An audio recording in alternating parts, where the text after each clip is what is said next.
मोह के कारण हम सत्संग में नहीं जाना चाहते हैं। कहते हैं सत्संग में क्यों जाएंगे, हम तो कम जानते हैं, सत्संग में नहीं आते।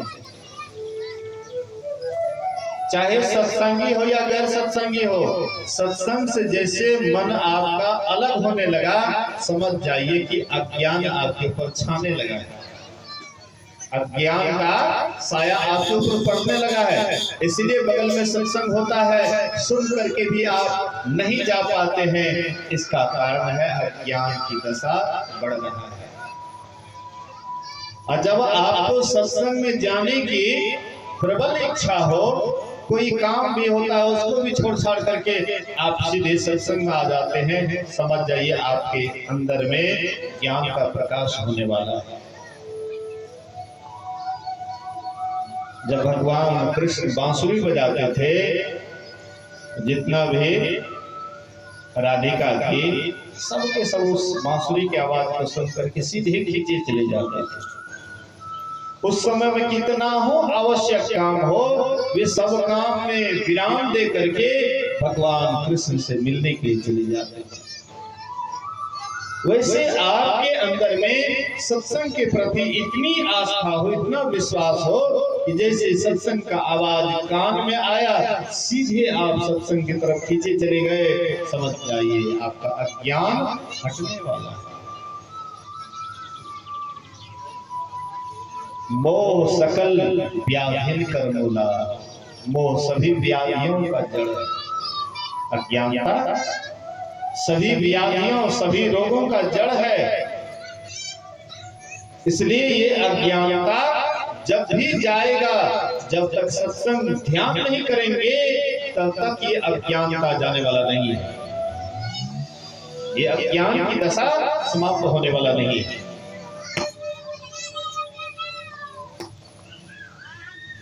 जयपुर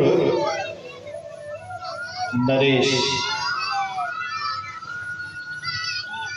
राजस्थान में पड़ता है। जयपुर नरेश के यहाँ एक नामी गामी पहलवान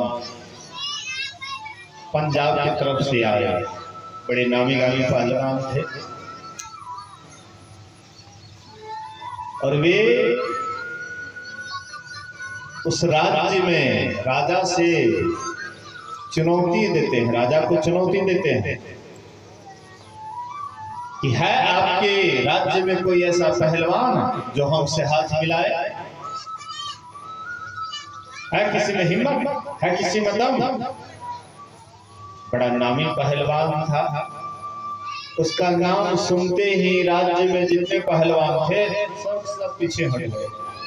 नहीं भाई, इसे तो हम लोग नहीं सकेंगे। काहे के लिए उसके पास जाएंगे पछाड़ खाने के लिए, इसलिए लड़ेंगे ही नहीं। जितने भी पहलवान थे सब पीछे हट गए।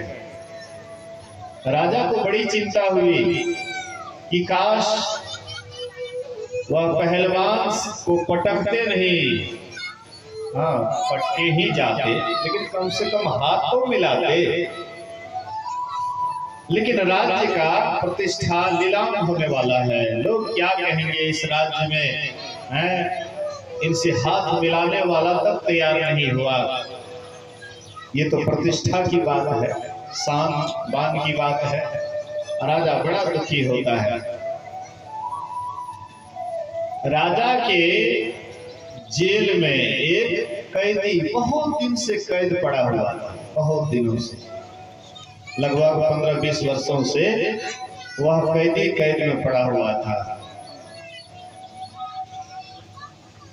जब वह उनके कान तक ये घटना, ये जब सूचना उनके कान तक गया, तो वह कहता है जेलर से कि भाई जाकर के कह दो,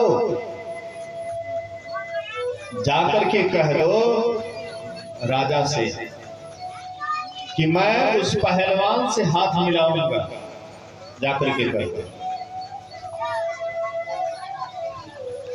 तो जेलर गया राजा के पास, कहते हैं एक कैदी है, बहुत दिनों से कैद पड़ा हुआ है, और वह कहता है कि हम उससे हाथ मिलाएंगे। हम उनसे हाथ मिलाएंगे, इसलिए जाकर के कह दो।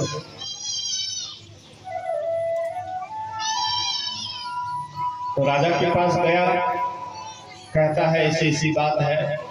राजा स्वयं आए कि कम से कम हाँ तैयार तो हुआ कोई उनसे हाथ मिलाने के लिए। राजा स्वयं आते हैं और आकर के कहते हैं कि क्या तुम उस पहलवान से हाथ मिलाओगे? तो कहते हैं कि महाराज हाथ ही नहीं मिलाऊंगा, उसको उठा करके पटक भी दूंगा। राजा कहते हैं इतना तुम्हारे अंदर में हिम्मत, तुम उसको पटक भी दोगे? बोले कि हाँ। तो राजा कहते हैं कि देखो इसके हाथ में हथकड़ी, पैर में कड़ी, इसका ताला का चाबी खोजो। जेलर खोजने लगे, बहुत दिन हो चुका था, इसलिए चाबी जहां तहां मिल नहीं रहा था। कहते हैं कि महाराज चाबी नहीं मिलती है, कैसे इसको खोलेंगे? हाथ की हथकड़ी, पैर की बेरी। राजा